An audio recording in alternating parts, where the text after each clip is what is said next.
কালি আমি শেষ কৰিছিলোঁ এইখিনিত, sahib is no' longer his own master. তাৰ পিছৰখিনি আৰম্ভ কৰোঁ আজি। I want to drive a car.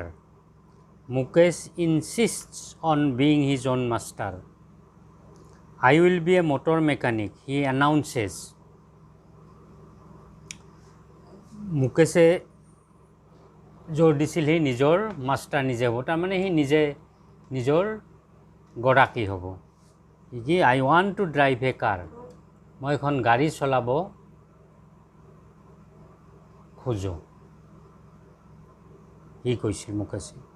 Do you know' anything about cars I আক্স, লেখকে সুধিছিল তুমি গাড়ীৰ বিষয়ে কিবা জানানে? এটা কথা তোমালোকে মন কৰিব লগা কথাটো কি যে ইয়াতে আমি দুখন জগতৰ কথা পাওঁ। এখন হৈছে চাহেবৰ জগতখন, যিটো ৰেগ পিকিং কৰি তেওঁ মানে জীৱন ধাৰণ কৰে, আৰু এখন জগত পাম আমি মুকেশৰ জগত। এই মুকেশৰ জগতখনৰ কথাটো আজি আমি ইয়াতে আলোচনা কৰিম। গতিকে দুখন জগত, এখন হৈছে চাহেবৰ আৰু এখন মুকেশৰ। এই ষ্টৰিটোত I will learn to drive a car, he answers. সি কৈছে যে কি মই গাড়ী চলাবলৈ শিকিম, looking straight into my eyes. লেখকৰ চকুৰ ফালে একেবাৰে পোনপটীয়াকৈ চাই কৈছে যে মই গাড়ী চলাবলৈ শিকিম। His dream looms like a mirage amidst the dust of streets that fill his town Firozabad, famous for its bangles. গতিকে তাৰ সপোনটো কি হয়, লুমছ লাইক এ মিৰেজ, মৰিচিকাৰ দৰে মানে উঠে মৰিচিকাৰ নিচিনা হয়। Amidst the dust of streets that fill his town Firozabad, Firozabad টাউনখনত ৰাস্তাৰ ধূলিবিলাকৰ মাজত তাৰ সপোনটো মৰিচিকাৰ নিচিনা দেখা দিয়ে। মৰিচিকা, মিৰেজ মানে মৰিচিকা। মৰিচিকাটো কি মৰুভূমিত দেখা যায়। মৰুভূমিত তাৰমানে পানী হেন দেখা যায়, কিন্তু আচলতে পানী নহয়, এইটো এটা অপটিকেল ৰিফ্লেকশ্যন বুলি কয়। আমিও ৰাস্তাত ৰ'দত দূৰৰ পৰা বাইকেদি বা গাড়ীদি গ'লে পানী যেন লাগে, কিন্তু আচলতে এইটো পানী নহয়, এইটোৱে অসমীয়াত মৰিচিকা বুলি কয় আৰু ইংৰাজীতে মিৰেজ। গতিকে তাৰো সেইটো মিৰেজৰ নিচিনা। ফিৰোজাবাদ কিহৰ কাৰণে বিখ্যাত? ফেমাছ ফৰ ইটছ বেংগলছ, খাৰুৰ কাৰণে বিখ্যাত। Every other family in Firozabad is engaged in making bangles. ফিৰোজাবাদৰ প্ৰত্যেকটো পৰিয়ালে কিহত ব্যস্ত থাকে? তেওঁলোকে খাৰু তৈয়াৰ কৰাত ব্যস্ত থাকে। গতিকে আমি গম পালোঁ প্ৰত্যেকটো ফেমিলি ফিৰোজাবাদৰ কিহত ব্যস্ত থাকে? খাৰু তৈয়াৰ কৰাত ব্যস্ত থাকে। তাৰমানে ফিৰোজাবাদ কিহৰ কাৰণে বিখ্যাত? বেংগল মেকিং ইণ্ডাষ্ট্ৰীৰ কাৰণে বিখ্যাত। বেংগল মানে খাৰু। It is the centre of India's glass blowing industry where families have spent generations working around furnaces, welding glass, making bangles for all the women in the land, it seems. গতিকে ভাৰতবৰ্ষৰ glass blowing industry, তাৰমানে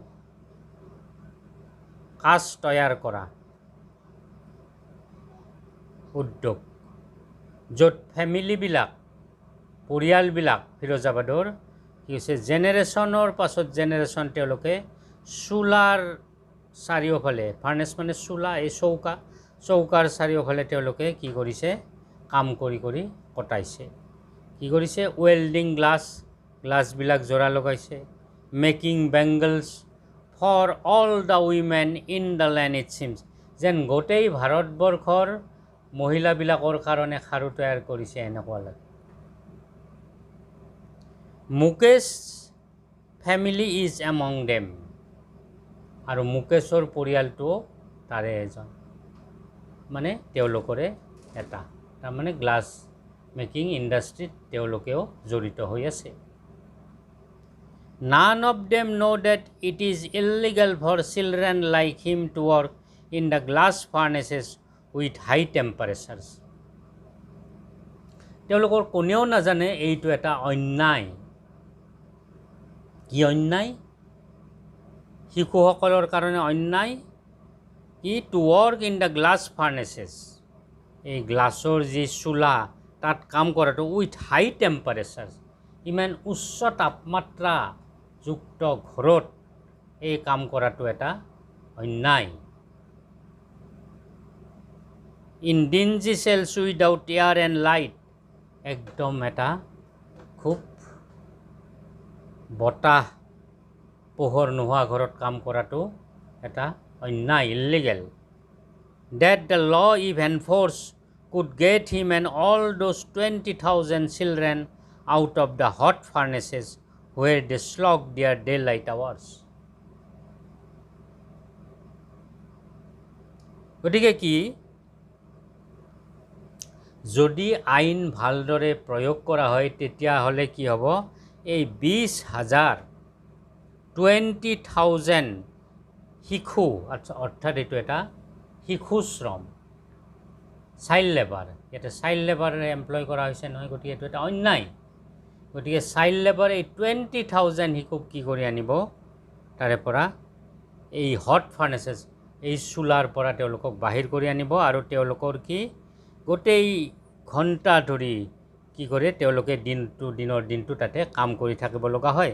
often losing the brightness of দিয়াৰ আইজ, এনেকুৱাকৈ কাম কৰি কৰি কি কৰিব লগা হয়, they will have to lose দিয়াৰ ব্ৰাইটনেছ অফ দ্য আইজ,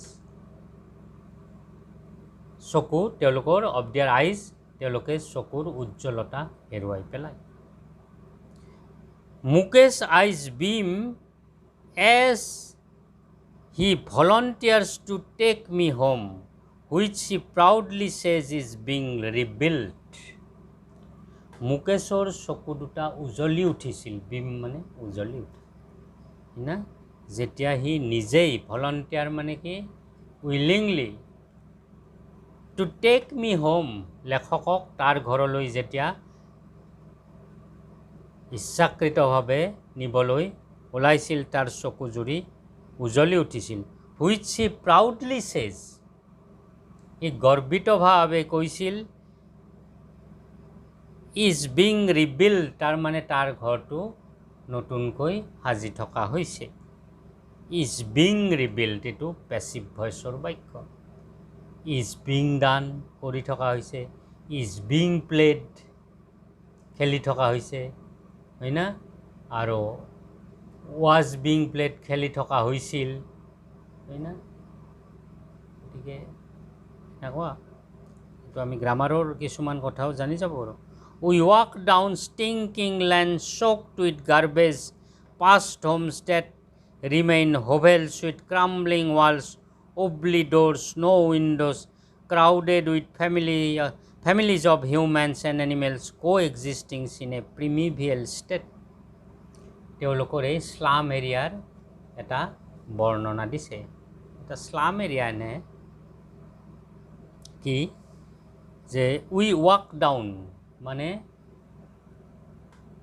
মুকেশৰ ঘৰত যাওঁতে কেনেকুৱা কণ্ডিশ্যন তাৰে বৰ্ণনা দিছে। ষ্টিংকিং লেণ্ড চ'কড উইথ গাৰ্বেজ, মানে জাহি জাবৰেৰে ভৰা আৰু তাৰে পৰা বৰ দুৰ্গন্ধ ওলাইছে, না। Past home that's remain hovels with crumbling walls, এই অলপ হলক ঢলক হৈ থকা বেৰবিলাক, উবলি ড'ৰছ, হলক ঢলক হৈ থকা এই দুৱাৰবিলাক, ন' উইণ্ডোজ, কোনো খিৰিকী নাই, ক্ৰাউডেড উইথ ফেমিলিজ, পৰিয়ালৰ হয় একেবাৰে ঘনবসতি আৰু, of humans and animals co-existing in a primeval state, মানুহ আৰু জন্তু একেলগে বাস কৰি আছিল, যেন আদিম অৱস্থাৰ নিচিনা তেওঁলোকে বাস কৰি আছিল। মানে এই মুকেশহঁতৰ তাত যাওঁতে যিটো দুই কাষে ৰাস্তাৰ যিটো কণ্ডিশ্যন, সেইটোৰ কথাই কৈছে। He stops at the door of one such house, bangs a wobbly iron door with his foot and pushes it open, কিছু দূৰ যোৱাৰ পিছত এখন দুৱাৰৰ কাষত ৰৈছে, দৰ্জাৰ কাষত ৰৈছে। তাৰপিছত হলক ঢলক হৈ থকা আইৰণ মানে লোহাৰ দৰ্জা এখন এনেকৈ ভৰিৰে ঠেলি দিছে আৰু তাৰপিছত দৰ্জাখন খোল খাই গৈছে।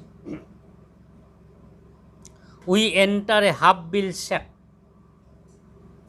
আমি মানে লেখক আৰু মুকেশ। হাফ বিল চেক মানে আধা বন্ধা এটা পজাঘৰত আমি সোমাইছিলোঁ।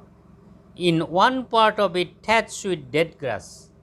আৰু এটা অংশত তাত কি আছিল মানে শুকান মৰহি যোৱা শুকান তাৰ মানে খেৰ আছিল। Is a firewood stove over which sits a large vessel of sizzling spinac leaves. আৰু তাৰে এইটো এটা কিটচেনে ঘৰটো কাষত কি আছিল এটা অংশত কি এটা ডাঙৰ পাত্ৰ এটা কি আছিল ষ্ট'ভৰ ওপৰত তাৰমানে চৌকাৰ ওপৰত পাত্ৰ এটাত ডাঙৰ পাত্ৰ এটাত কি দিয়া হৈছিল কিছুমান পালেং শাক দিয়া আছিল। সেই পালেং শাকবিলাক উতলি আছিল মানে চিজলিং এ লাৰ্জ স্পাইনাক লিভছ মানে তাত মানে উতলি ভাজি থকাৰ নিচিনাই আৰু ভাজি আছিল বস্তুটো। On the ground in large aluminium platters are more chop vegetables. আৰু মাটিত মানে কি হৈছিল এখন কাঁহীত কিছুমান কাটি থোৱা শাক পাচলি আছিল vegetables. A frail young woman is cooking the evening meal for the whole family. এটা অলপ এজনী তিৰোতা ক্ষীণমিন তিৰোতা এজনে গোটেই পৰিয়ালটোৰ কাৰণে ৰাতিৰ আহাৰ প্ৰস্তুত কৰি আছে। Through eyes filled with smoke C smiles. চকুত ধোঁৱা লাগিছে, চৌকাটোৰ পৰা ধোঁৱা আহিছে, ধোঁৱা অহা স্বত্তেও তাই হাঁহিছিল, মিচিকে হাঁহি মাৰিছিল। She is the wife of Mukesh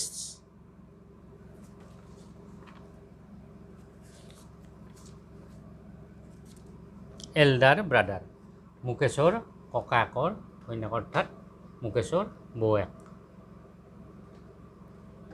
not much older in years. বয়সত বৰ বেছি ডাঙৰ নহয়। She has begun to command respect as the bahu daughter in law of the house. বৰ বেছি বয়সত ডাঙৰ নহয় তথাপিতো বোৱাৰীয়েক হিচাপে ডটাৰ ইন ল মানে বোৱাৰীয়েক ঘৰটোৰ বোৱাৰীয়েক হিচাপে এটা সন্মান আদায় কৰিবলৈ আদায় কৰা আৰম্ভ কৰিছে তাৰমানে। Already in charge of 3 men। 3জন মানুহৰ দায়িত্বত আছে। হাৰ হাজবেণ্ড গিৰিয়েক মুকেশ এণ্ড দিয়াৰ ফাদাৰ আৰু তেওঁলোকৰ দেউতাক। When the older man enters, she gently withdraws behind the broken wall and brings her veil closer to her face. ডাঙৰ মানুহজন অৰ্থাৎ শহুৰেক মানে তেওঁলোকৰ দেউতাক অহাৰ লগে লগে তাই কি কৰিছে দৰ্জা এখনৰ পিছফালে গৈছে আৰু কি কৰিছে উৰণিখন টানি লৈছে। এইটো এটা দস্তুৰ কাষ্টম, তাৰমানে ডাঙৰ একজন সোমালে বোৱাৰী একজনে উৰণিখন টানি লয়। ভেইল মানে উৰণি। এজ কাষ্টম ডিমাণ্ডছ, মই কৈছোঁৱে আই হেভ অলৰেডি মেনশ্যন। কাষ্টমে কি ডিমাণ্ড কৰে আমাৰ ৰীতি নীতি ডটাৰ ইন ল মাষ্ট ভেইল দিয়াৰ ফেচেছ বিফ'ৰ মেইল এল্ডাৰ্ছ। বোৱাৰীয়েকবিলাকে ডাঙৰৰ আগত কি কৰিব লাগিব they will have to veil দিয়াৰ ফেচ। ভেইল মানে উৰণি, ইয়াত ভেইলটো ভাৰ্ব হিচাপে ব্যৱহাৰ হৈছে। ভেইল দিয়াৰ ফেচেছ মানে মুখখন উৰণিৰে আবৃত্ত কৰিব লাগিব ডাঙৰৰ আগত। এইটো এটা দস্তুৰ এজ পাৰ দ্য কাষ্টম বা এজ পাৰ দ্য কাষ্টম ডিমাণ্ডছ।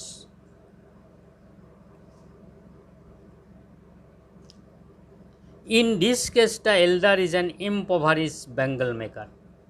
আৰু এইটো ক্ষেত্ৰত ডাঙৰ মানুহজন হৈছে একজন দৰিদ্ৰ খাৰু নিৰ্মাতা। He has failed to renovate a house. তেওঁ ঘৰটোও নতুন কৰিব নোৱাৰিলে। Send his 2 sons to school. 2জন ল'ৰাকো স্কুললৈ পঠাব নোৱাৰিলে। All he has managed to do is to teach them what he knows. The art of making bangles. তেওঁ একমাত্ৰ এটা কামেই কৰিবলৈ সক্ষম হৈছিল, one job. He was able to do only one job, and that is the art of making bangles. কেনেকৈ খাৰু তৈয়াৰ কৰিব লাগে তাৰে যিটো কলা, সেইটো পুতেকহঁতক শিকাবলৈ সক্ষম হৈছিল। এইবিলাক দাৰিদ্ৰতাৰ কাৰণে স্কুললৈ পঠাব পৰা নাছিল। Because of poverty he failed to send his two sons to school. Even he could not renovate his house also. ল'ৰা দুটাকো পঠাব পৰা নাছিল আৰু নিজৰ ঘৰটো নতুন কৰি ল'ব পৰা নাছিল। It is his karm, his destiny, says Mukesh grandmother. মুকেশৰ আইতাকে কয় যে এইটোৱে তেওঁৰ কৰ্মফল বা ডেষ্টিনি, নিয়তি। Who has watched her own husband go blind. মুকেশৰ আইতাকে কি নিজৰ গিৰিয়াকক অন্ধ হোৱাটো দেখিছে। With the dust from polishing the glass of Bengals. এই খাৰুবিলাক তৈয়াৰ কৰোঁতে গ্লাছবিলাক কি কৰিব লগা হয়, they will have to polish the glass. আৰু গ্লাছবিলাক পলিছ কৰোঁতে কি হয়, তাৰে পৰা ডাষ্ট কিছুমান কি হয় ওলায়, আৰু সেই ডাষ্টৰ গুৰিবিলাক চকুত যাই কি হৈছে, তেওঁক অন্ধ কৰি পেলাইছে। Can a God given lineage ever be broken? She implies. আইতাকে কৈছে যে ঈশ্বৰ প্ৰদত্ত এটা পৰম্পৰা বা হেৰি বস্তু ভাঙিব পাৰিনে? মানে তেওঁলোকক এইটো ভগৱান প্ৰদত্ত, তেওঁলোকৰ যিটো বেংগল মেকিং, গতিকে তেওঁলোকে এইটো কেতিয়াও এৰিব নোৱাৰে। They cannot give up this job. Born in the caste of Bengal makers, they have seen nothing but Bengals. তেওঁলোকে খাৰু নিৰ্মাণ কৰা এটা সম্প্ৰদায়ত জন্মগ্ৰহণ কৰিছে, গতিকে তেওঁলোকে খাৰুত বাহিৰে একোৱে নেদেখে। ইন দ্য হাউচ, ঘৰত খাৰু, ইন দ্য য়াৰ্ড, চোতালত খাৰু, ইন এভৰি আদাৰ হাউচ, প্ৰত্যেকৰে ঘৰত খাৰু, এভৰি আদাৰ য়াৰ্ড, প্ৰত্যেকৰে চোতালত খাৰু, এভৰি ষ্ট্ৰীট ইন ফিৰোজাবাদ, প্ৰত্যেক ফিৰোজাবাদৰ ৰাস্তাত খাৰু, কেৱল খাৰু। They have seen nothing but bangles. Spirals of bangles, কেনেকুৱা বেংগলছ, ছানি গ'ল্ড, সূৰ্যৰ পোহৰৰ নিচিনা এনেকুৱা ছানি গ'ল্ড, সেনেকুৱা সোণৰ নিচিনা, পেডি গ্ৰীণ, মানে ধানটো যেতিয়া সেউজীয়া হৈ থাকে সেনেকৈ সেউজীয়া বৰণৰ, ৰয়েল ব্লু, গভীৰ নীলা, পিংক, গোলাপী, পাৰ্পুল, বেগুনীয়া, every colour born out of the 7 colours of the rainbow'. ৰামধেনুৰ 7টা ৰঙৰ পৰা উদ্ভৱ হোৱা প্ৰতিটো কালাৰৰে খাৰু তেওঁলোকৰ তাত আছে। Lie in মাউণ্টছ in আনকেপ্ট ইয়াৰ্ডছ। এই দম বান্ধি আছে তেওঁলোকৰ চোতালত,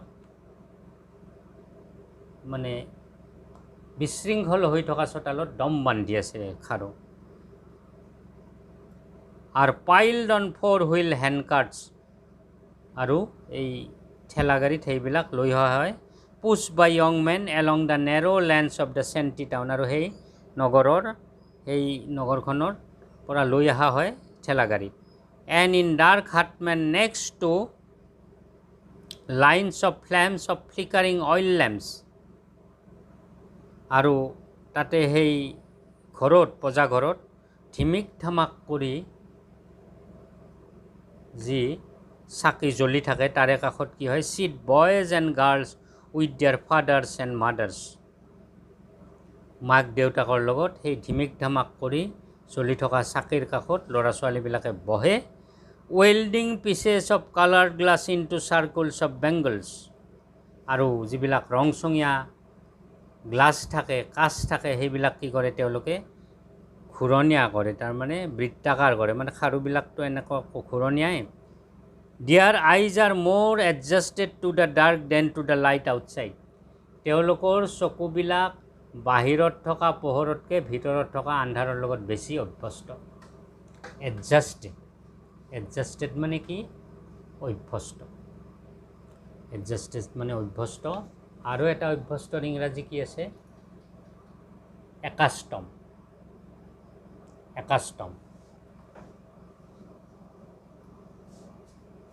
আৰু এটা আছে কি অভ্যস্তৰ ইংৰাজী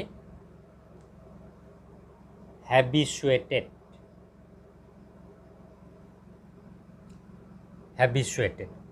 আৰু এটা শব্দ আছে acclimatize সেইটো অৱশ্যে কিছুমান বেলেগ অৱস্থা এটাৰ পৰা বেলেগ ক্লাইমেটত গেলে ধৰা ইংলেণ্ডৰ খেলুৱৈবিলাক ভাৰতবৰ্ষত আহিছে তেওঁলোকে অলপ টান পাব they will find it difficult to get themselves acclimatized to this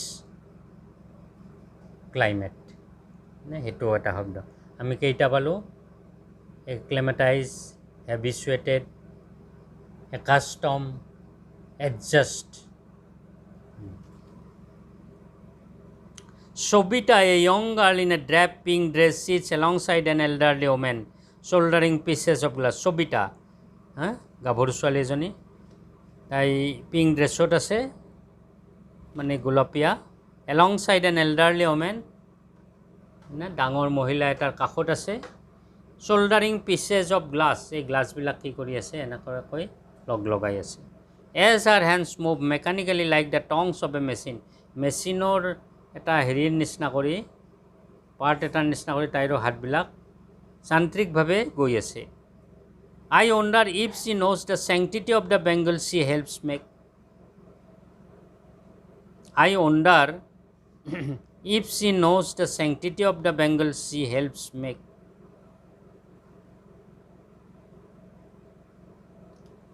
মই আচৰিত হওঁ বা মই বিস্ময় মানো if she knows তাই জানেনে যে sanctity of the bangles এই খাৰুৰ পবিত্ৰতা সম্পৰ্কে তাই যে তৈয়াৰ কৰি আছে তাই নিজেই এটো জ্ঞাতনে যে খাৰুৰ পবিত্ৰতাটো স্যাংটিটি সম্পৰ্কে it symbolise an Indian women suhag ভাৰতীয় মহিলাৰ যেটো সুহাগ সাধবা হেৰি অস্পিচিয়াছনেছ ইন মেৰেজ অস্পিচিয়াছনেছ মানে শুভ it will dawn on her suddenly one day when her head is draped with a red veil her hands dyed red with henna and red bangles roll onto her wrists. তেতিয়াহে তাইৰ মনত উদয় হ'ব will dawn on her dawn মানে উদয় হোৱা suddenly one day সেই এদিনাখন when her head is draped with a red veil যোনদিনাখন তাইৰ মানে মূৰত ওৰণি ল'ব লগা হ'ব আবৃত্ত হ'ব হাৰ হেণ্ডছ ডাইড ৰেড উইথ হেনা আৰু এই হেনা জেতুকাৰ দ্বাৰা তাইৰ যেতিয়া হাতখন কি হ'ব ৰঙা হ'ব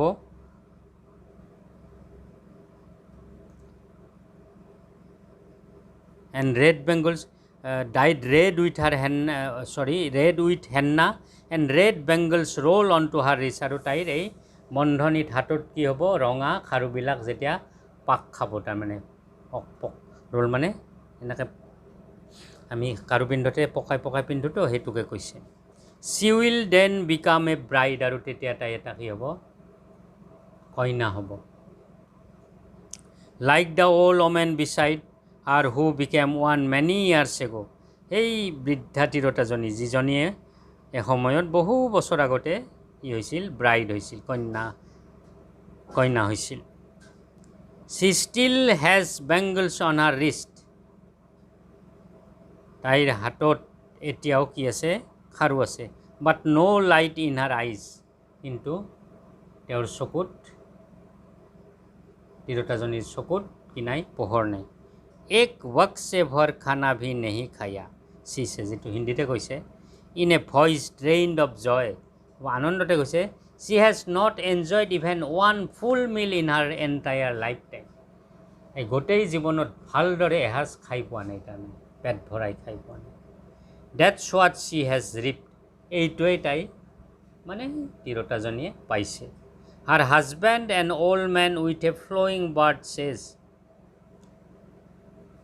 তেওঁৰ গিৰিয়াক মানে অলপ দীঘল দাড়ি ওলমি আছে, says, I know nothing except Bengals. মই বেংগলত বাহিৰে একো নাজানো, তাৰমানে খাৰুত বাহিৰে একোকে নাজানো। All I have done is to make a house for the family to live in. কেৱল মাত্ৰ জানো মোৰ পৰিয়ালৰ কাৰণে এটা থকা ঘৰ এটা সাজিব লাগে, সেইটো জানো। Hearing him, one wonders if he has achieved what many have failed in their lifetime. Hearing him, one wonders. তেওঁৰ কথাটো শুনি কোনোৱে আচৰিত হয় কি যে if he has achieved, তেওঁ কিবা পাইছেনে, what many have failed in their lifetime, যিবিলাক বহুতে তাৰমানে তেওঁলোকৰ জীৱনকালত পৰা নাই। He has a roof over his head, তেওঁৰ মূৰৰ ওপৰত এখন ছাল আছে। ঠিক আছে, আজিলৈ ইমানেই। নেক্সট ক্লাছত আমি বাকীখিনি কৰি দিম।